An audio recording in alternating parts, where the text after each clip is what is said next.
Yo tout le monde. Petit débrief du match Nice-PSG.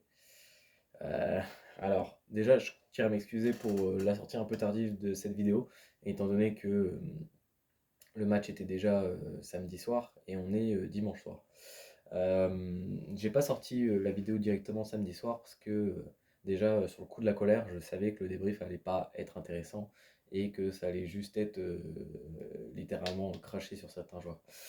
Donc voilà, j'ai préféré re-regarder le match à froid, voir vraiment ce qui n'allait pas et essayer d'avoir un avis le plus objectif possible et ne pas raconter n'importe quoi comme le feraient certains youtubeurs à dire juste ouais, il est nul, et nanani, nanana. C'est pas le but. Euh, Enfin, c'est en partie le but, mais voilà, on va essayer de faire ça quand même intelligemment. Euh, que dire déjà Christophe Galtier, je crois qu'il est notre némésis. Je crois qu'il connaît un peu trop bien le jeu du PSG. Euh, 3 matchs cette saison contre Nice, 3 matchs sans un seul but contre Nice. Je pense qu'il va falloir se poser des questions. Soit Galtier a littéralement trouvé la faiblesse du PSG, soit c'est à nous de nous bouger. Et je pense que c'est les deux en fait. Étant donné que, on va pas se mentir, Galtier c'est le meilleur entraîneur de la Ligue 1 cette saison, voire même des saisons dernières. Il, il a un coaching et je sais pas, des tactiques qui sont littéralement 10 fois supérieures à celles de Pochettino. Pochettino, il n'y a même pas tactique. Je ne vais pas revenir sur Pochettino. On sait très bien que Pochettino, on a marre au PSG. On ne sait pas ce qu'il fout là. Enfin, il fait pas de changement. Ses changements, ils sont à la 90e minute. Il n'y a pas de tactique. Il parle pas. Il est sur son siège comme ça, à rien faire, je sais pas, à regarder le match derrière son masque. Mais, euh, mais comment dire, Pochettino qui dit oui à la fin du match. Oui, certes, nous avons eu des occasions. Euh, nous méritions de, nous ne méritions pas de perdre, mais nous ne méritions pas de gagner. D'accord, Pochettino. Super, on va aller voir avec ce genre d'affaires. Mais bon, c'est juste l'espace de quelques mois. Dans quelques mois, il dégage. Et je préfère avoir n'importe quel autre entraîneur que ce loser qui nous a littéralement ramené cette défaite spirit de tout droit de Tottenham qui, on voit très bien cet esprit de vainqueur que Pochettino a, c'est ironique bien sûr. Euh, donc voilà, un match qui vient confirmer notre dépendance à Mbappé. Euh, Offensivement, c'était nul, nul, nul, nul, nul, rien offensivement, rien, rien, rien, rien. Euh, Pas de profondeur. La seule fois où il y a eu une profondeur, c'est Icardi. Et il a eu, comme par hasard, une des seules occasions du match. Voilà, bizarrement. Aucune profondeur. Qu'est-ce que tu vas mettre Messi sur un côté droit alors que Messi, il est fini, il court plus, il laisse-le dans l'axe, le met pas sur un côté droit. Pourquoi? Pourquoi? Après plus de 6 mois au PSG, voire 7 ou 8, tu comprends toujours pas ça, poch. Tu comprends toujours pas ça.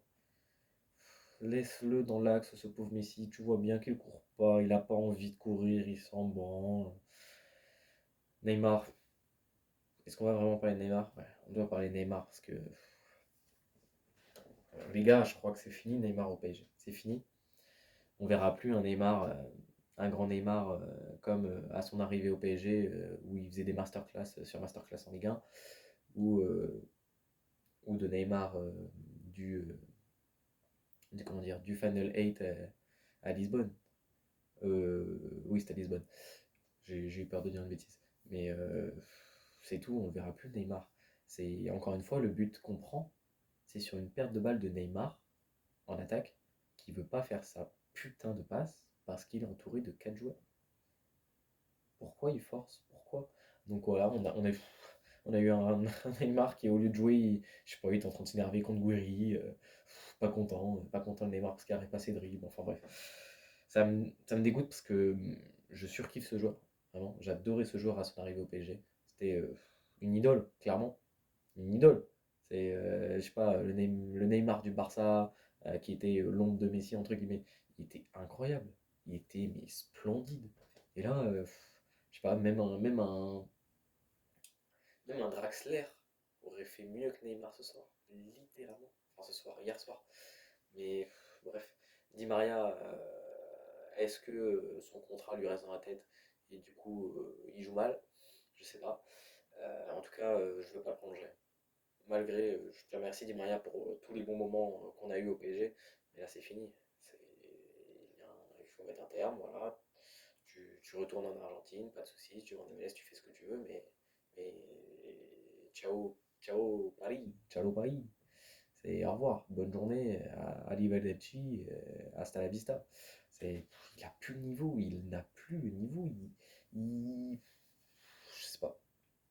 Je, c'est aussi pour ça que j'ai hésité à faire ce débrief parce que littéralement il y a rien de positif à retenir. Il n'y a rien. Même Kerrer qui revenait un temps soit peu bien lors d'une partie de la saison, et ben maintenant il est encore pire qu'avant. Du coup il nous a détruit le match, il était nul sur ce côté droit accompagné de Di Maria. Di Maria qui n'a pas non plus envie de donner son ballon au latéral droit. On l'a très bien vu avec Hakimi, on le voit maintenant. Bref, ça c'est une autre histoire. Euh, les seuls joueurs qui ont été bons, enfin à la limite le seul, mais alors le seul truc positif qu'on a pu retenir, c'est entre guillemets une bonne performance de Diallo. Ça fait longtemps qu'il est sur le banc, qu'il ne joue pas titulaire, mais malgré tout, il reste 100 fois meilleur qu'un Kerrer. C'est ça la tristesse de la chose. C'est que déjà, pourquoi tu joues pas avec Kimpembe en titulaire? Ok, tu veux faire jouer Diallo, ok, pas de souci. Mais enfin, tu veux faire jouer. Enfin, c'est du négatif, quoi, littéralement. Après, les seuls qui ont entre guillemets sauvé la baraque, ça a été Marquinhos, Verratti et Danilo Pereira. Le reste, c'est à jeter. Wijnaldum, c'est pas possible. C'est Wijnaldum de Liverpool ou c'est Wijnaldum en championnat néerlandais des Pays-Bas qui en Eredivisie qui est sur l'Ajax mais qui est à 62 notes sur FIFA et qui est sur la réserve à cirer les pompes à David Neres et Anthony. C'est quoi ce Wijnaldum? Première mi-temps, 9 ballons touchés, 9.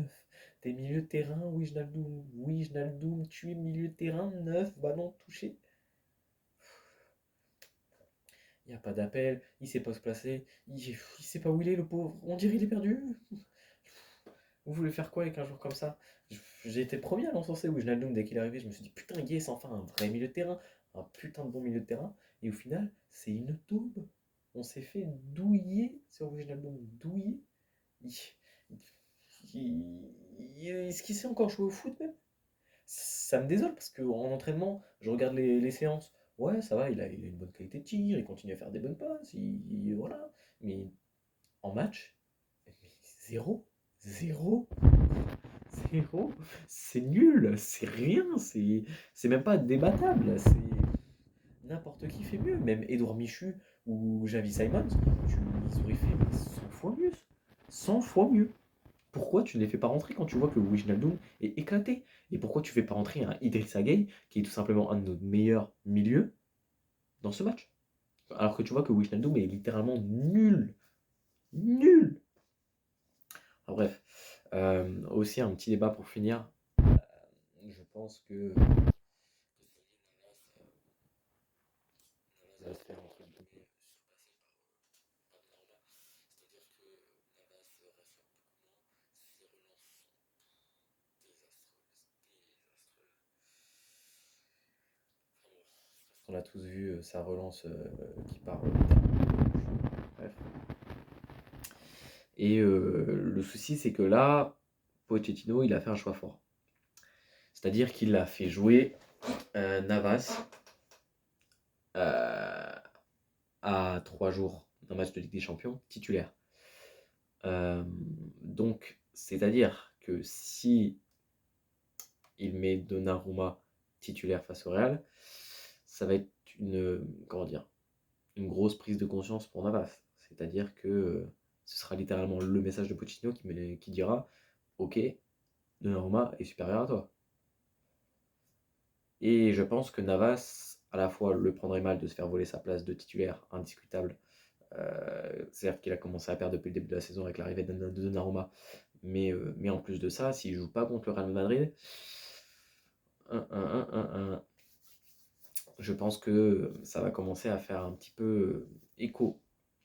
Et je pense que ça va être lieu de conflit. Forcément, on devait s'y attendre entre la titularisation de soit Donnarumma, soit Navas en Ligue des Champions contre le Real mercredi.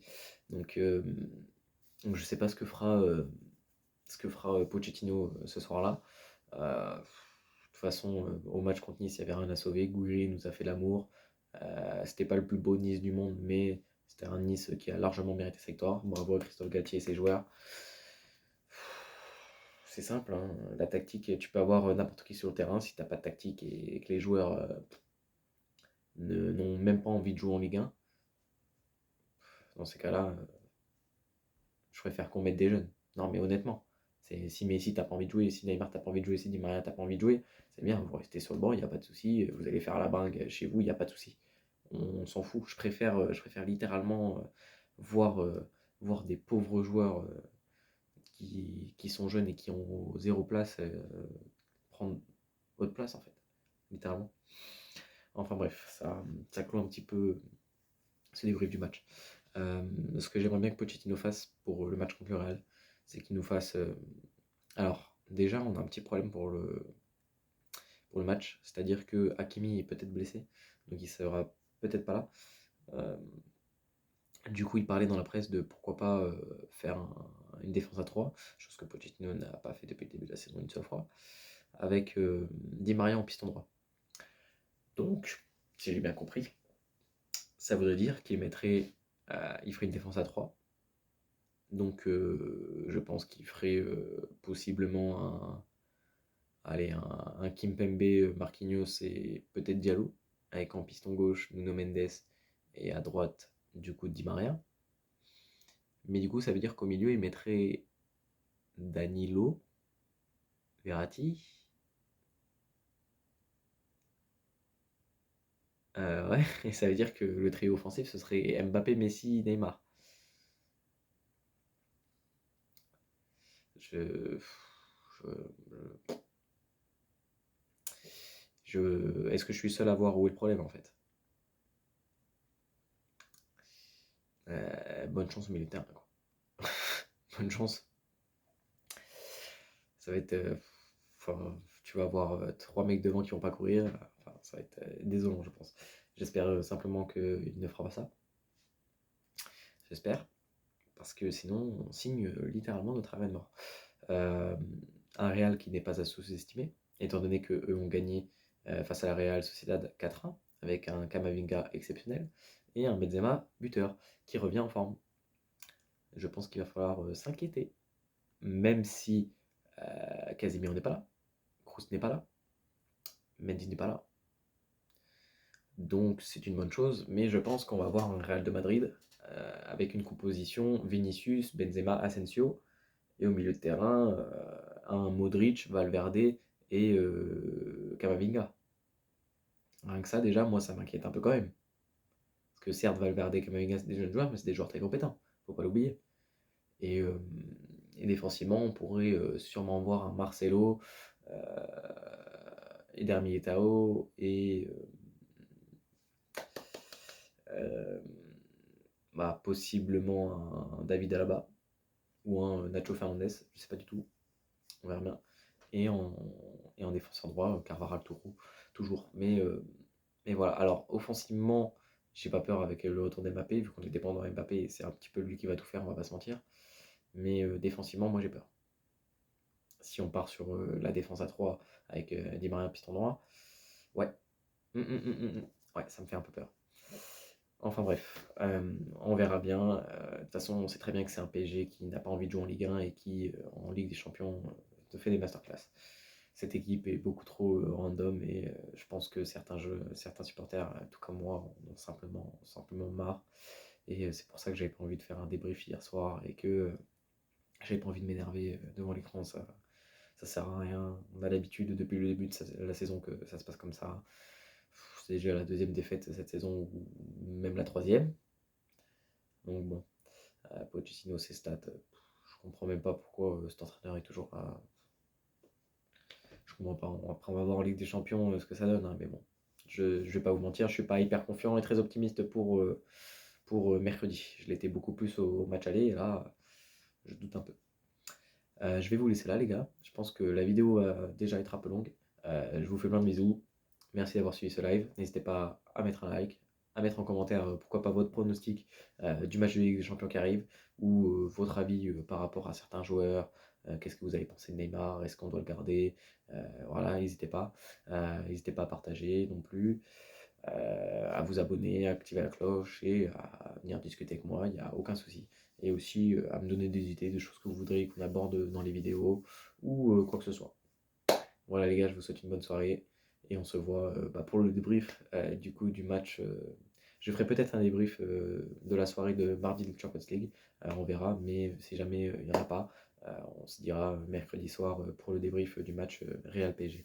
Allez, ciao les potes.